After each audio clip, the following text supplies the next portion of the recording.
Chapter 3 pair of linear equation in two variable. Linear equation की जो form होती है बच्चों वो ax plus B Y plus C equals to 0 होती है। और लीनियर का मतलब होता है डिग्री 1 होनी चाहिए, जिस इक्वेशन की डिग्री 1 होगी। और इक्वेशन का मतलब होता है इक्वल्स टू। अगर किसी बच्चे को डिग्री का मीनिंग नहीं पता है बच्चों, तो डिग्री का मतलब होता है highest power of variable used. जो भी वेरिएबल हम यूज करेंगे x या y, उसकी जो हाईएस्ट पावर होगी, यहाँ पर आप देख सकते हैं यहाँ पर हाईएस्ट पावर x की कितनी है 1, तो इसलिए डिग्री कितनी है 1, इसलिए वर्ड यूज कर रहे हैं लीनियर। इक्वेशन इक्वल्स टू होता है और टू वेरिएबल का मतलब होता है बच्चों x एंड y। जरूरी नहीं है कि आप x और y यूज करेंगे, आप u v s t और भी काफी सारे वेरिएबल्स होते हैं, आप उन्हें भी यूज कर सकते हैं। तो स्टैंडर्ड तो हम बुक में ये यूज कर रहे हैं ax plus B Y plus C equals to 0, but आप a s b t, तो यहाँ पर s और t as a variable use हो रहे हैं। ठीक है बच्चों, आई होप समझ में आ रहा होगा आप लोगों को। नेक्स्ट देखिए, नेक्स्ट हम लोग देखते हैं कि ये जो इक्वेशन है ax plus B Y plus C equals to 0, तो यहाँ पर a b c जो है वो r को बिलोंग कर रहा है, r मतलब रियल नंबर। एक एग्जांपल ले लेते हैं हम लीनियर इक्वेशन का, 2x plus 3y plus 7 equals to 0। Standard equation के साथ जब इसको कंपेयर करोगे तो देखो दोनों इक्वेशन में x का कोफिशिएंट क्या है a और 2, तो a और 2 आपस में क्या हो जाएंगे, इक्वल हो जाएंगे बच्चों। ठीक है, आगे बढ़ते हैं। फिर b कितना है 3, तो ये क्या है coefficient of y। Constant term क्या है बच्चों आपकी 7। ठीक है, ये कांस्टेंट टर्म हो गई। कंपैरिजन किया हमने, a b c की वैल्यू आ गई हमारे पास। नेक्स्ट चलते हैं बच्चों, 3x plus 7/2 y minus 17/99 equal to 0। ये भी एक लीनियर इक्वेशन है, इसको भी कंपेयर करेंगे हम स्टैंडर्ड फॉर्म से। तो फिर x के कोफिशिएंट लिखेंगे, y के कोफिशिएंट लिखेंगे और कांस्टेंट टर्म। तो दोनों इक्वेशन में x के कोफिशिएंट क्या है a और 3, तो a इक्वल टू 3। तो b कितना हो जाएगा 7/2, c कितना हो जाएगा 17 माइनस 17/99। ठीक है बच्चों, क्लियर हो रहा है। देखिए तो ये हमने क्या पढ़ा, linear equation ax plus B Y plus C equals to 0। अब हम पढ़ेंगे सॉल्यूशन ऑफ इक्वेशन। तो जैसा कि आप पहले भी पढ़ के आएंगे कि सॉल्यूशन ऑफ इक्वेशन, कोई भी इक्वेशन हो उसकी सॉल्यूशन क्या होता है, the value of x and y which satisfy the equation. जो इक्वेशन को सेटिस्फाई करे, वेरीफाइड करना भी पड़ेगा बाद में, वैल्यूज लेंगे हम। ठीक है, अगर आपके पास एक्स और वाई की कोई वैल्यू है तो उसको आप पुट कर दो। तो after putting the value of x and y, LHS RHS के इक्वल होनी चाहिए। ठीक है, तभी हम कह सकते हैं कि भाई ये जो एक्स और वाई है ये सॉल्यूशन ऑफ इक्वेशन है। एक एग्जांपल ले लेते हैं बच्चों, x plus Y equals to 2। तो ये कह रहा है फाइंड द 4 सॉल्यूशन, तो हमें यहाँ पर 4 सॉल्यूशन निकालने हैं। सॉल्यूशन कैसे फाइंड आउट करेंगे, तो एक x की वैल्यू लेंगे, x इक्वल्स टू 1, तो इसे इक्वेशन में पुट करेंगे। 1 plus Y equals to 2, y कितना हो गया 2 माइनस 1, और y की वैल्यू कितनी होगी 1, तो x1 और y1। ठीक है, तो ये कोऑर्डिनेट ऑफ अ पॉइंट भी होते हैं, यही सॉल्यूशन हो गए जो ये सॉल्यूशन आए। नेक्स्ट करते हैं, इसी इक्वेशन में रखेंगे x इक्वल्स टू -2, तो -2 प्लस वाई इक्वल्स टू 2, तो y इक्वल्स टू 2, ये -2 लगा के प्लस हो जाएगा और y की वैल्यू कितनी हो जाएगी 4। ठीक है, ये सेकंड सॉल्यूशन हो गया आपका। सेकंड सॉल्यूशन क्या है, -2 और 4, x की वैल्यू -2 और y की वैल्यू 4। आगे बढ़ते हैं, एक और लेते हैं, x इक्वल्स टू 3, तो x plus Y equals to 2, तो अब x की वैल्यू रख देते हैं यहाँ पर, 3 प्लस वाई इक्वल्स टू 2, तो y कितना हो जाएगा 2 माइनस 3 और y की वैल्यू -1 हो जाएगी। ये हमारा थर्ड सॉल्यूशन हो जाएगा बच्चों। थर्ड सॉल्यूशन, x और y की वैल्यू 3 और -1। आगे बढ़ते हैं बच्चों, इफ x इक्वल्स टू 4 लेंगे, तो फिर से equation x plus Y equals to 2 में वैल्यू पुट करेंगे और y की वैल्यू निकालेंगे। ये जितनी भी x और y की वैल्यू हम लोग फाइंड आउट कर रहे हैं सब सॉल्यूशन है, और अगर वेरीफाई करना हो तो आप इसे इक्वेशन में जाकर रख सकते हैं। ठीक है, तो पहला सॉल्यूशन, दूसरा, तीसरा और फोर्थ सॉल्यूशन। ठीक है, आगे बढ़ते हैं। इसको बेटा टेबल में भी कन्वर्ट कर सकते हैं, तो x और y की जो वैल्यूज हैं उनको एक टेबल ले सकते हैं। तो x अगर 1 है तो y 1 है, x अगर -2 है तो y 4 है, ये 3 है तो -1 है, और 4 है तो -2 है। ठीक है, इस तरीके से एक टेबल बना सकते हैं। जब ग्राफ बनाएंगे तो उस पर ये काफ़ी हेल्प करेगा हमारे। ग्राफ की तो आपको नॉलेज होगी बच्चों, ये फर्स्ट, सेकंड, थर्ड, फोर्थ, पहले x लिखते हैं फिर y लिखते हैं, क्योंकि x और y क्या होते हैं, ऑर्डर्ड पेयर होते हैं। देखिए next question, linear equation in two variable के बारे में। How many solution does a linear equation have. कोई लीनियर इक्वेशन है तो उसके कितने सॉल्यूशन होंगे, ax plus B Y plus C equals to 0 एक लीनियर इक्वेशन है, उसके कितने सॉल्यूशन होंगे। तो जैसे अभी हमने 4 निकाले तो हम 40 भी निकाल सकते थे। ठीक है, तो होते हैं इनफाइनाइटली मैनी सॉल्यूशन। अब बहुत सारे सॉल्यूशंस फाइंड आउट कर सकते हैं लीनियर इक्वेशन के। ठीक है बच्चों, सब क्लियर हो गया। ठीक है, एक्स की वैल्यू पुट करेंगे और वाई की वैल्यू आती चली जाएगी। तो एक्स कितना, जितने भी रियल नंबर है सारे पुट कर सकते हो, तो इनफाइनाइट सॉल्यूशन आ सकते हैं। For every value of X there is unique value of Y. देखिए ये अब देखिए एक नई चीज़ सिखा रहे हैं हम आपको। सिखा क्या रहे हैं तो पता ही है वैसे आपको, कि जो सॉल्यूशंस निकाले थे ऊपर हमने 4, ये चारों के चारों सॉल्यूशन अगर हम ग्राफ पे प्लॉट करेंगे तो ये हमें क्या देंगे, डिफरेंट पॉइंट्स देंगे। तो every solution of a linear equation gives coordinate for the different point on the graph.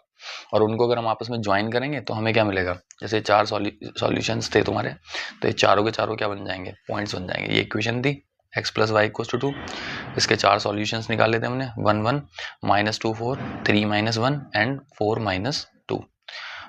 और अगर हम इनको ग्राफ पे प्लॉट करते हैं तो ये हमें क्या देंगे, डिफरेंट पॉइंट्स देंगे। ईच सॉल्यूशन क्या है, कोऑर्डिनेट ऑफ पॉइंट। ठीक है, तो सारे के सारे क्या है, coordinate of different point on graph. Coordinates क्या होता है, कोऑर्डिनेट बच्चों, ये दो होते हैं, एक्स कोऑर्डिनेट और वाई कोऑर्डिनेट। अगर किसी को नहीं पता है तो समझ लो, वरना तो 9th में पढ़ के आएंगे। एक्स कोऑर्डिनेट को एब्सिसा बोलते हैं, वाई कोऑर्डिनेट को ऑर्डिनेट बोलते हैं। एब्सिसा मतलब एक्स कोऑर्डिनेट का मतलब होता है distance travelled along x axis. ठीक है, एक्स एक्सिस पे जो भी डिस्टेंस आप चलोगे उसको हम लोग क्या कहेंगे, एक्स कोऑर्डिनेट कहेंगे।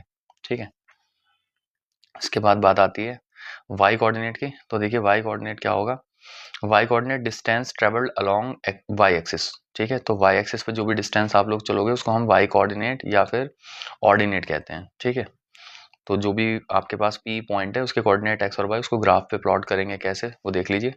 एक्स एक्सिस बनाएंगे, वाई एक्सिस बनाएंगे, हॉरिजॉन्टल वाली जो लाइन है वो एक्स एक्सिस, वर्टिकल वाली वाई एक्सिस, इंटरसेक्शन ओरिजिन हो जाएगा। एक्स का मतलब आप एक्स के अलोंग चलिए, पॉजिटिव है तो राइट साइड, नेगेटिव है तो लेफ्ट साइड। ठीक है, वर्टिकली अपवर्ड चलेंगे तो पॉजिटिव वाई होगा, और वर्टिकली डाउनवर्ड चलेंगे तो नेगेटिव होगा। ठीक है, तो यहाँ पर पॉजिटिव है तो ये पी पॉइंट हो गया, इसके एक्स और वाई कोऑर्डिनेट हो गए। फॉर एग्जाम्पल अगर ये 2 और 3 होता तो एक्स एक्सिस पे कितना चलते, राइट साइड 2, और वाई एक्सिस पर टॉप पर कितना चलते हैं, मतलब वर्टिकली अपवर्ड कितना चलते, 3। तो ये 2 और 3 हमारे क्या होते हैं, पॉइंट कोऑर्डिनेट्स, और ये हमें एक पॉइंट देते हैं जो कि ग्राफ पर मैंने प्लॉट कर दिया है। तो 4 जो सॉल्यूशंस हैं इनको अगर हम ग्राफ पेपर पर जाएं, आप एक बढ़िया सा ग्राफ पेपर लीजिएगा, उस पर प्लॉट करिएगा। ठीक है, तो हॉरिजॉन्टल एक्स एक्सिस हो जाएगी, वर्टिकल वाई एक्सिस, और इंटरसेक्शन ओरिजिन। तो ये देखिए नंबर लाइन होती है एक्स एक्सिस, इसमें राइट साइड पे पॉजिटिव नंबर 1 2 3 4 5, और लेफ्ट साइड पे नेगेटिव -1 -2 -3 -4 -5, और वर्टिकली अपवर्ड चलेंगे तो पॉजिटिव 1 2 3 4 5, और -1 -2 -3 ये वर्टिकली डाउनवर्ड नीचे की तरफ जब चलोगे ओरिजिन से। ठीक है, अब 4 पॉइंट हमारे पास 1 1 -2 4, तो इन सबको एक एक करके प्लॉट करेंगे। ठीक है, पहले लिख लेता हूँ मैं इनको, 1 1 -2 4 और 3 -1। ठीक है, चलो ऐसे देख लेते हैं थोड़ा, 3 -1 और 4 -2। ठीक है, चलिए प्लॉट करते हैं। ये हो जाएगा, देखिए 1 पे 1, फिर -2 पे 4 होगा। ठीक है, तीसरा 3 -1, तो ये नीचे आ जाएगा 3 -1। बाकी आप क्राफ्ट पेपर लीजिएगा, उसको प्लॉट करिएगा, मैंने 2 ही पॉइंट प्लॉट करें। ठीक है, आप अपने आप निकालिए, हो सकता है कोई सॉल्यूशन मैंने गलत निकाल लिया। तो इनको जैसे ज्वाइन करेंगे तो आपको एक स्ट्रेट लाइन मिलेगी। तो स्ट्रेट लाइन मिलेगी तो यानी लीनियर इक्वेशन इन 2 वेरिएबल अगर आपको गिवन है और उसका ग्राफ आप बना रहे हैं, तो पहले सॉल्यूशंस निकालेंगे, वो सॉल्यूशन उसके कोऑर्डिनेट देंगे हमें अलग अलग पॉइंट के, और उनको ज्वाइन करेंगे तो हमें स्ट्रेट लाइन मिल जाएगी। ठीक है, एक और एग्जाम्पल ले लेते हैं, 2x + y = 3। ये भी एक लीनियर इक्वेशन है, इसमें x की डिफरेंट वैल्यूज के लिए y निकालिए, तो आपके सॉल्यूशन होंगे, वही आपके कोऑर्डिनेट होंगे। x को 0 लिया तो y की वैल्यू 3 आ गई, x को -1 लेंगे, इसमें पुट करेंगे बच्चों, तो बहुत आसान है, तो y की वैल्यू कितनी आ जाएगी, 5। ठीक है, नेक्स्ट इफ x = कितना लेंगे हम, x 3 ले लेते हैं, तो 2 × x + y, तो 2 × 3 2 × 3 + y = 3, तो 6 + y = 3, तो y की वैल्यू होगी 3 - 6, तो y की वैल्यू होगी -3। ठीक है बच्चों, समझ में आ रहा है, ये टेबल में कन्वर्ट कर लेंगे इसको x और y की, तो x 0 है तो y 3 है, -1 5 3 -3। फिर से ग्राफ बनाएंगे, प्लॉट करेंगे। देखिए मैंने पहले ही बता दिया कि ये जो सॉल्यूशंस हैं कोऑर्डिनेट हैं डिफरेंट पॉइंट्स के, और इनको कैसे ग्राफ पेपर पे प्लॉट करते हैं। तो vertical line X axis, sorry vertical line Y axis होती है और हॉरिजॉन्टल एक्स एक्सिस होती है। ठीक है, और इंटरसेक्शन ओरिजिन होता है। वर्टिकली अपवर्ड चलते हैं तो पॉजिटिव नंबर्स होते हैं 1 2 3 4 5, और डाउनवर्ड चलेंगे वर्टिकली तो नेगेटिव नंबर्स होते हैं -1 -2 -3 -4। ठीक है, रफ कर लेते हैं इनको, थोड़ा जल्दी से गलत हो गया। ठीक है बच्चों, -1 -2 -3 और -4। ठीक है, हॉरिजॉन्टल लेते हैं बच्चों। हॉरिजॉन्टली अगर राइट साइड चलते हैं तो 1 2 3 4 5, और अगर हम लेफ्ट साइड चलेंगे तो नेगेटिव नंबर्स होंगे। पहला नंबर हमारा 0 पे 3, तो ये हमने पहला पॉइंट मार्क करा। फिर -1 पे 5, ये दूसरा पॉइंट मार्क कर लिया हमने। और फिर तीसरा C, A B C, ये हमारे 3 पॉइंट्स हैं। तीनों को मिलाया एक स्ट्रेट लाइन मिलेगी। मैंने रफली बनाया तो थोड़ा इधर उधर हो सकता है बच्चों, आप ग्राफ पेपर पे स्केल की हेल्प से बनाएंगे तो आपका बिल्कुल स्ट्रेट लाइन आएगी। ठीक है, 2x + y = 3, ये इक्वेशन की लाइन होगी, स्ट्रेट लाइन। तो फिर से हमने प्रूव कर दिया कि अगर आपके पास लीनियर इक्वेशन है तो उसका ग्राफ कैसा होता है, स्ट्रेट लाइन होता है। ठीक है मेरे प्यारे बच्चों, चलिए भाई मेरे राज दुलारो, अब यहाँ से कहा जा सकता है कि हम 10th क्लास का चैप्टर स्टार्ट करेंगे, पेयर ऑफ लीनियर इक्वेशन। अभी तक मैंने 9th का रिवाइज करा। तो इसमें क्या होगा, इसमें 2 इक्वेशन होती हैं। ठीक है, a1x b1y c1 = 0, a2x b2y c2 = 0, equation 1 equation second. इसको मिलाकर बोलते हैं सिस्टम ऑफ इक्वेशन। दोनों के लिए अलग अलग ग्राफ बनेंगे, जैसा कि अभी हमने कहा। ग्राफ कैसे हो सकते हैं, देखिए पहला केस हो सकता है ग्राफ का कि दोनों जो ग्राफ बने, दोनों स्ट्रेट लाइन बनेगी, ये तो कंफर्म है, और दोनों एक पॉइंट पे इंटरसेक्ट करेंगे। ठीक है, जैसे इस ग्राफ पे बनाई हमने स्ट्रेट लाइन, ऐसी एक और स्ट्रेट लाइन बनेगी। और एक केस हो सकता है कि दोनों स्ट्रेट लाइन आपस में किसी एक P पॉइंट पर इंटरसेक्ट कर रही हों। तो ये P पॉइंट जो x और y देगा, ये क्या होंगे, ये होंगे हमारे सॉल्यूशन। तो ये केस है इंटरसेक्टिंग लाइन का, और यहाँ पर हमें एक यूनिक सॉल्यूशन मिल रहा है। ठीक है, तो ये पॉइंट इन कॉमन जो है ना, ये हमें इस सिस्टम का एक सॉल्यूशन दे रहा है, यानी x और y की ऐसी वैल्यू दे रहा है जो दोनों इक्वेशन को सेटिस्फाई करेगी। सेकंड केस आता है, सेकंड केस में फिर से आप प्लॉटिंग करेंगे एक एक इक्वेशन के लिए अलग अलग। तो दोनों लाइन L1 L2 आपस में कॉन्साइड करेंगे, या कह दो ओवरलैप करेंगे। तो L1 L2 कॉन्साइड ईच अदर। ठीक है, या हम कहेंगे ओवरलैपिंग हो रही है। ठीक है, ऐसे में बहुत सारे पॉइंट इन कॉमन है। यहाँ तो एक पॉइंट कॉमन था। ठीक है, तो 1 पॉइंट इन कॉमन है पहले केस में, तो 1 सॉल्यूशन था, या कह दो 1 यूनिक सॉल्यूशन है, या 1 एंड ओनली 1 सॉल्यूशन है। और वो क्या है, x और y की वैल्यू जो पॉइंट कॉमन है। लेकिन यहाँ पर अगर आप देखो तो यहाँ तो इनफाइनाइट पॉइंट्स कॉमन होंगे, तो हर पॉइंट का कोऑर्डिनेट जो होगा वो सिस्टम का सॉल्यूशन होगा। तो पूरे सिस्टम के कितने सॉल्यूशन होंगे, इनफाइनाइटली मैनी सॉल्यूशन। ठीक है बच्चों, इनफाइनाइटली मैनी सॉल्यूशन। ठीक है, आगे बढ़ते हैं, ये पूरे सिस्टम का सॉल्यूशन है। ठीक है ना, नेक्स्ट आता है फिर हमारा थर्ड केस। देखिए थर्ड केस में क्या होगा, फिर से ग्राफ प्लॉट करेंगे इक्वेशन 1 के लिए, इक्वेशन सेकंड के लिए। अब ये जो लाइन आएंगे, ग्राफ जो आएंगे, आपस में क्या होंगे, पैरेलल। तो कोई पॉइंट इन कॉमन नहीं होगा। जब कोई पॉइंट, ये पहली लाइन जो है ये इक्वेशन 1 के लिए a1x b1y c1 = 0, दूसरी a2x b2y c2 = 0 के लिए। नो सॉल्यूशन, इसका कोई सॉल्यूशन नहीं होगा। क्यों नहीं होगा इसका कोई सॉल्यूशन, क्योंकि कोई पॉइंट इन कॉमन नहीं है, तो कोई सॉल्यूशन ही नहीं होगा। यानी एक्स और वाई की कोई भी वैल्यू ऐसी होगी नहीं जो दोनों को सेटिस्फाई करे या दोनों का सॉल्यूशन हो, तो इसलिए हम कहते हैं नो सॉल्यूशन। ठीक है मेरे प्यारे बच्चों, और बस इसमें यही करते हैं हम कि L1 L2 पैरेलल है और इसका कोई भी सॉल्यूशन नहीं है। ठीक है, सिस्टम ऑफ इक्वेशन दोनों, और दोनों का कोई भी सॉल्यूशन नहीं है, क्योंकि कोई भी पॉइंट इन कॉमन नहीं है। आगे चलते हैं बच्चों। अभी जो हमने तीनों केसेस पढ़े, तो इस वजह से जो हमारा सिस्टम ऑफ इक्वेशन है 2 टाइप का होता है। एक, पहले तो उसमें 3 केस पढ़े हमने। एक क्या पढ़ा है, इंटरसेक्टिंग, जिसमें L1 L2 आपस में इंटरसेक्ट करेंगे किसी पॉइंट पे, उसी पॉइंट के कोऑर्डिनेट दोनों इक्वेशन के सॉल्यूशन होंगे, तो पूरे सिस्टम का 1 एंड ओनली 1 सॉल्यूशन। ठीक है, सेकंड केस देखते हैं। सेकंड केस क्या था, कॉन्साइडिंग। तो L1 L2 को क्या करेगी, कॉन्साइड करेगी, ओवरलैप करेगी, इसी के ऊपर L2 होगी, तो इनफाइनाइट सॉल्यूशन हो जाएंगे इसके, क्योंकि बहुत सारे पॉइंट क्या है, कॉमन है, और सभी पॉइंट्स के कोऑर्डिनेट क्या होंगे, पूरा सिस्टम ऑफ इक्वेशन के सॉल्यूशन होंगे, तो इनफाइनाइटली मैनी सॉल्यूशन। ठीक है, फिर आता है आपका थर्ड केस। ये कौन सा होता है, पैरेलल। L1 L2 के क्या होगी, पैरेलल होगी। ठीक है, पैरेलल लाइंस, इसमें 2 लाइन होती हैं, दोनों क्या होती हैं, आपस में पैरेलल होती हैं। कोई पॉइंट कॉमन नहीं है, तो कोई सॉल्यूशन नहीं होगा, नो सॉल्यूशन। L1 L2 के parallel, no point in common, so no solution. अब इनमें एक केस तो बन जाएगा जिसमें सॉल्यूशन है, एक बन जाएगा जिसमें सॉल्यूशन नहीं है। तो उस बेस पे हम सिस्टम ऑफ इक्वेशन को कंसिस्टेंट कहेंगे और इनकंसिस्टेंट कहेंगे। कंसिस्टेंट कहेंगे जिसमें सॉल्यूशन होगा, ठीक है, हैव सॉल्यूशन, और इनकंसिस्टेंट कहेंगे जिसमें सॉल्यूशन नहीं होगा। ठीक है, तो नो सॉल्यूशन। सॉल्यूशन वाले 2 हैं, इसमें एक में 1 सॉल्यूशन है और एक में क्या है इनफाइनाइट सॉल्यूशन। तो इंटरसेक्टिंग वाला कंसिस्टेंट और कॉन्साइडिंग वाला भी क्या होगा कंसिस्टेंट, चाहे एक सॉल्यूशन हो या एक से ज़्यादा हो, सॉल्यूशन तो है, अगर सॉल्यूशन है तो सिस्टम कंसिस्टेंट होगा। ठीक है, दोनों के दोनों कंसिस्टेंट होगा। इनकंसिस्टेंट में क्या होगा, कोई सॉल्यूशन नहीं होगा। तो एक ही केस है पैरेलल लाइन, क्योंकि वो दोनों आपस में कहीं भी इंटरसेक्ट नहीं करेंगे। तो ठीक है, जब ये पैरेलल होंगे तो कोई पॉइंट इन कॉमन नहीं होगा, इनकंसिस्टेंट बोलेंगे इसको, कोई सॉल्यूशन नहीं है। ठीक है बच्चों, नेक्स्ट आगे बढ़ते हैं। देखिए L1 क्या है, a1x b1y plus c1 equals to 0, और इसकी x और y का पूरा चार्ट बनेगा आपके पास, टेबल बनेगी 1 2 3 पे। आप इनकी डिफरेंट वैल्यूज निकालेंगे, मतलब x की वैल्यू रखेंगे, y की वैल्यू आ जाएगी, और आपको क्या मिलेगा ग्राफ पे L1। फिर a2x b2y c2 equals to 0 के लिए भी x की वैल्यू 1 2 3 जो भी आप रखना चाहें, और y की वैल्यू आएगी निकल कर कुछ ना कुछ, तो उससे आपको ग्राफ पर क्या मिलेगी L2। और फिर आप ये ऑब्जर्व करेंगे कि L1 L2 आपस में इंटरसेक्ट कर रहे हैं, ओवरलैप कर रहे हैं, ठीक है ना, या फिर पैरेलल हैं। ये तीन केसेस को आप ऑब्जर्व करेंगे।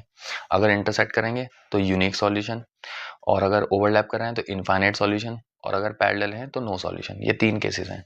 पहले दो में सॉल्यूशन है तो कंसिस्टेंट, लास्ट में कोई सॉल्यूशन नहीं है तो इनकंसिस्टेंट।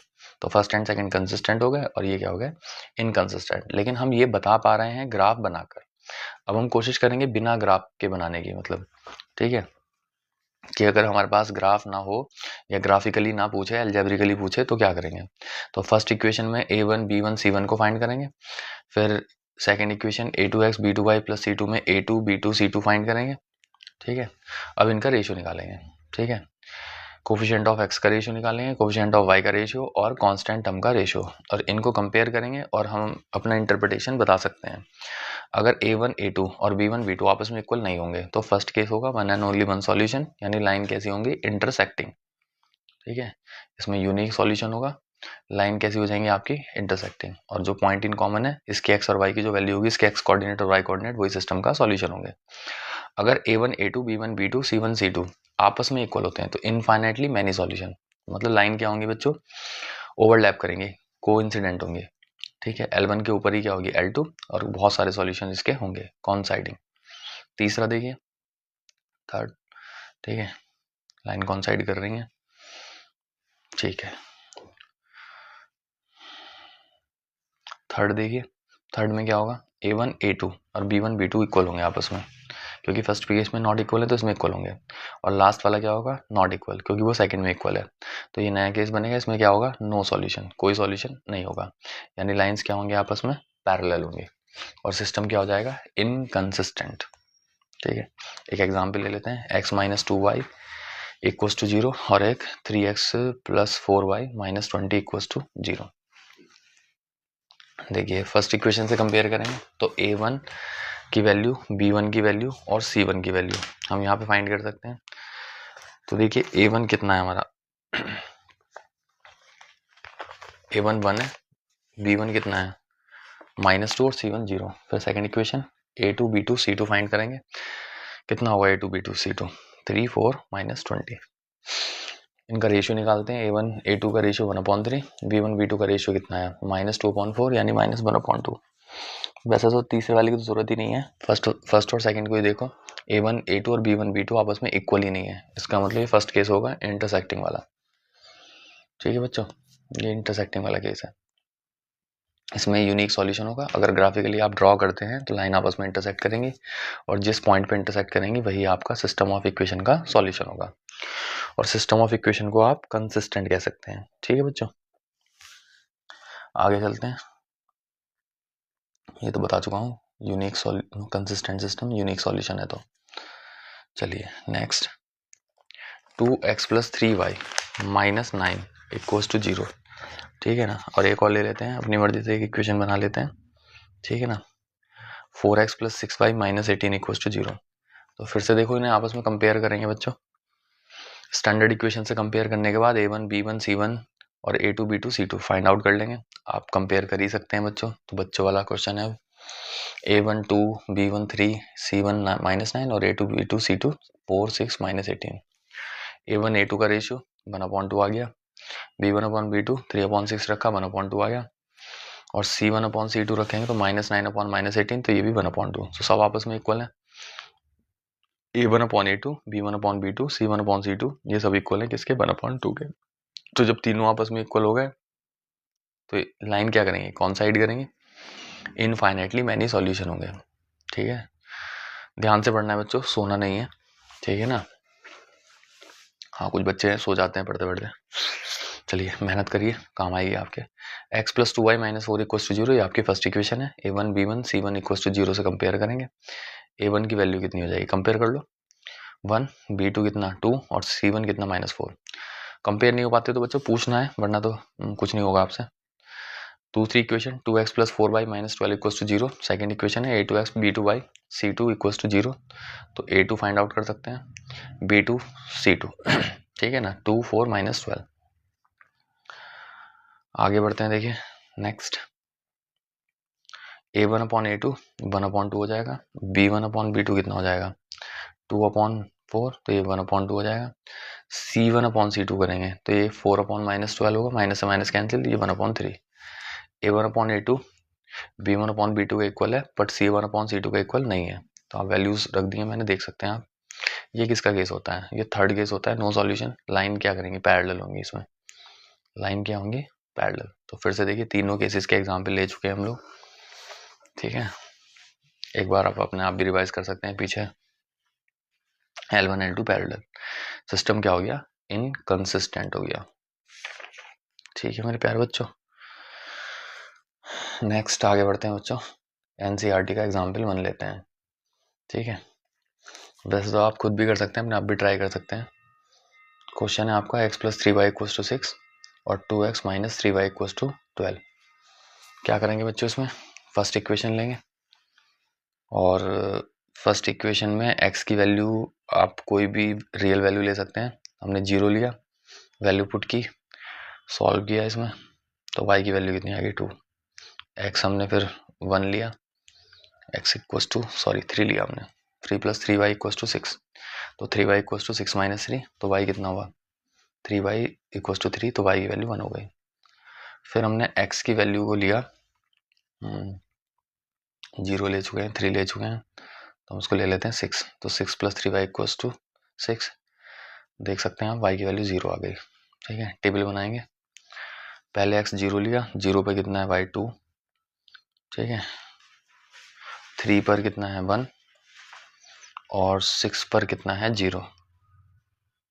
ठीक है, ग्राफ पे इसे प्लॉट कर लेंगे, ये हमें लाइन देगा L1। दूसरा लेते हैं, दूसरी इक्वेशन। दूसरा कितना है आपका? 2x - 3y = 12 और इसमें x की वैल्यू आप अपनी मर्जी से कुछ भी ले लीजिए, 1 2 3 4 5। तो इफ x = 0 पुट करेंगे इसमें। अब ये पुट करना तो बच्चों वाला खेल है बच्चों, अगर ये भी नहीं आता तो आप पूछ सकते हैं मेरे से, बट फिर आपसे होगा नहीं। तो y की वैल्यू कितनी आ गई? -4। फिर x की वैल्यू, दूसरी वैल्यू लेते हैं, ये तो 0 पे -4 आया। इफ x = अब लेते हैं हम लोग ये तो पहले तो सॉल्व कर ही चुके हैं। नेक्स्ट देखिए, x = 3। तो जैसे आप 3 पुट करेंगे इसमें तो आपको क्या मिलेगा? 3 2 6, तो -3y = 12, -3y = 12 - 6, -3y = 6। तो y की वैल्यू कितनी होगी? -2। थर्ड देखिए, इफ x = तो x की वैल्यू पुट करिए इसमें, -3, तो 2 × -3 -3y = 12। तो कितना हो जाएगा? ये 3 केस बनाने ही पड़ेंगे क्योंकि तभी स्ट्रेट लाइन मिलेगी आपको। -6 -3y = 12, -3y = 12 + 6, तो -3y = 18। तो y = 18/-3, तो y की वैल्यू हुई -6। आपके पास तीन सॉल्यूशन आ चुके हैं। टेबल बनाइए x और y की। 0 पे -4 और 3 पे -2, -3 पे -6, ये जो हमें लाइन देगी L2। अब ग्राफ पर इन्हें एक साथ प्लॉट करते हैं। ठीक है,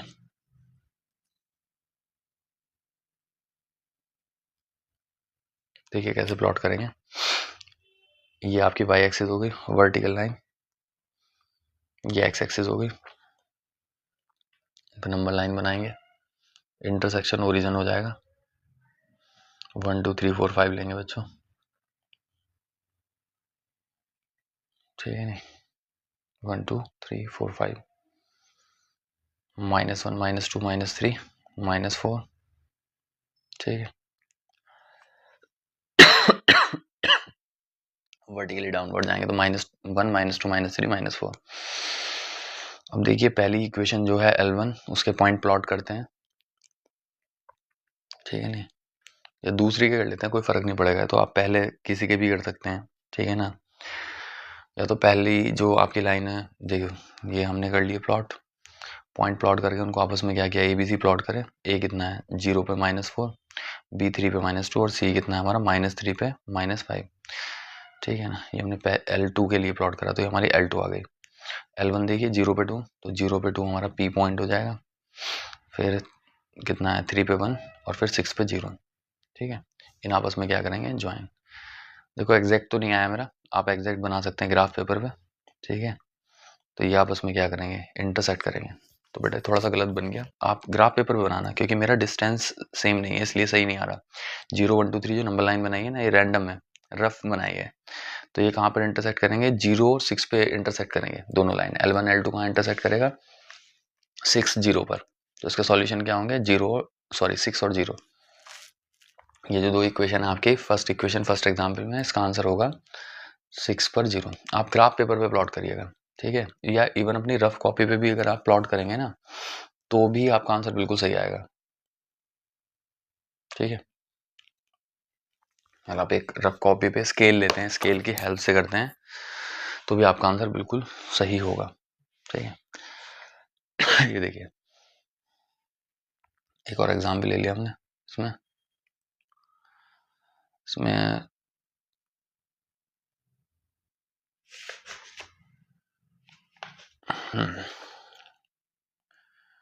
तो आप देख सकते हैं दोनों इक्वेशन हमारे पास, ये इनको हमने कंपेयर कर लिया दोनों इक्वेशन को। ये तो ग्राफिकली करा था हमने, ग्राफिकली बताया, ठीक है। अब हम क्या कर रहे हैं A1 A2 B1 B2 C1 C2 find out करना है। ये पूछा नहीं है, बस एक्स्ट्रा बता रहा हूँ मैं आपको कि सेम क्वेश्चन को हम कैसे कर सकते थे। सेम क्वेश्चन को हम अलजेब्रिकली कर सकते थे रेशियो से निकाल कर। और रेशियो देखो फर्स्ट केस नॉट इक्वल, तो यानी हम बिना ग्राफ बनाए भी बता सकते थे कि इंटरसेक्टिंग वाला केस है यूनिक सॉल्यूशन, यानी सिस्टम कैसा है कंसिस्टेंट, ठीक है। क्लियर हुआ बच्चों। चलिए ग्राफिकली भी फाइंड आउट कर सकते हैं हम ये। अगर हमें सॉल्यूशन फाइंड आउट करना है तो भैया ग्राफ बनाना पड़ेगा, जहाँ पर लाइन इंटरसेक्ट करेंगी वो x और y की वैल्यू आपका सॉल्यूशन होगा। एल्जेब्रिकली तो ऐसे ही बता देंगे बिना ग्राफ बनाए। चलिए सेकंड एग्जांपल लेते हैं बच्चों। सेकंड एग्जांपल में 5x - 8y + 1 = 0, और ये क्या है 3x - 24/5y + 3/5 = 0। सेकंड इक्वेशन को सिंप्लीफाई कर लेते हैं थोड़ा सा। देखिए सेकंड में कहा क्या है उसने, सेकंड क्वेश्चन में सेकंड एग्जांपल में ये कहा है कि graphically find whether the following pair of the equation has no solution, unique solution और इनफाइनाइटली मैनी सॉल्यूशन। तो हम लोग क्या करेंगे इसमें देखिए L1 फाइंड करेंगे, L2 अगर वो कॉन्साइड करें, L1 L2 कॉन्साइड करेंगे तो फिर क्या होगा, no sorry infinitely many solution हो जाएंगे, ठीक है। और ये हमें ग्राफिकली करना है, तो भैया L1 का ग्राफ बनाना है आपको, L2 का मैं सिखा ही चुका हूँ आपको ग्राफ कैसे बनाना है, ठीक है ना। फर्स्ट इक्वेशन लेना, x की वैल्यू को कुछ भी ले सकते हैं हम, ठीक है। चलिए आगे बढ़ते हैं।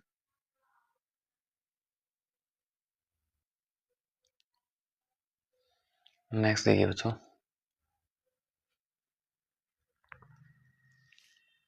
देखिए नेक्स्ट क्वेश्चन में ये थर्ड एग्जाम्पल नहीं है बच्चों। अगर ये जो अभी जो हम कर रहे हैं इसमें आपको स्टार्टिंग में पेज नंबर 25 पर एक इंट्रोडक्शन दे रखा है, आप उसको पढ़िए, उसमें दे रखा है कि number of time she played the hoopla. Hoopla एक गेम होता है, हाफ होगा वो जितना उसने जाइंट व्हील की राइड ली। तो हमने number of time she played hoopla x मान लिया, number of time she take ride of giant wheel कितना y, और x को हमने इक्वेशन बनाई तो x = 1/2y हो गया हमारा, ठीक है ना। अगर हम इसको चेंज करना चाहेंगे तो आप इसको 2x = y और 2x - y = 0 में क्या कर सकते हैं, आप इसे चेंज कर सकते हैं। तो ये एग्जाम्पल थर्ड नहीं है, ये पेज नंबर 24 पर एनसीईआरटी में जब आप जाएंगे तो वहां पर आपको इंट्रोडक्शन में मिलेगा एक क्वेश्चन, ठीक है। बनकर आ सकता है क्वेश्चन, तो आप इसे कर सकते हैं। तो ये आपकी फर्स्ट इक्वेशन हो गई, x = 1/2y। नेक्स्ट देखिए, नेक्स्ट में क्या कह रहा है, फिर ये कह रहा है कि हम लोग जो हैं ईच राइड के कॉस्ट जो है ना 3 रुपीज़ है। तो जॉइंट व्हील पे बाई टाइम्स जा रहे हैं तो 3y, और हुपला का एक कॉस्ट कितना है 4, तो ये कितना हो जाएगा 3y plus 4x equals to 20। तो हमने इसे चेंज करके 2x minus Y equals to, ठीक है। हाँ, इन दोनों को सॉल्व कर सकते हैं आप लोग, दोनों इक्वेशन को। चलिए फिर आते हैं हम थर्ड एग्जाम्पल पर, जिसमें हमें बात कर रखी है Champa went to a sale purchase some pants and skirts. तो नंबर ऑफ स्कर्ट्स जो हैं वो 2 लेस हैं नंबर ऑफ पैंट्स हैं।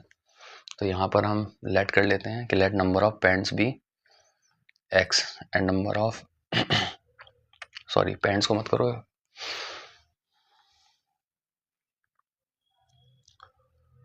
Let's number of pants be x and number of skirts be y। तो y equals to x minus 2, तो ये हो जाएगा x minus Y equals to 2 first equation. फिर देखिए नेक्स्ट आगे पढ़ते हैं क्वेश्चन को। तो नेक्स्ट कह रहा है कि नंबर ऑफ स्कर्ट्स जो हैं वो 4 लेस हैं 4 times the number of pants. ओहो ये गलत हो गया भाई, एक मिनट। हाँ ये देखो अच्छा यहाँ पे गलती हो गई है, आप इसे सही कर लीजिएगा। ये नंबर ऑफ जो स्कर्ट्स हैं ये नंबर ऑफ, अगर आप बुक को सामने रख के ही पढ़ना है बच्चों, तो number of skirt is 4 less than 4 times the number of pant. तो यहाँ पर नंबर ऑफ पैंट्स का 4 टाइम्स हो जाएगा, ठीक है ना। तो यानी y equals to 4x minus 4 होगा। तो ये करेक्ट कर लीजिएगा बच्चों, आगे मैंने इसी से किया है तो पूरा आंसर सही नहीं आएगा। तो ये हो जाएगा y equals to 4x minus 4, ठीक है ना।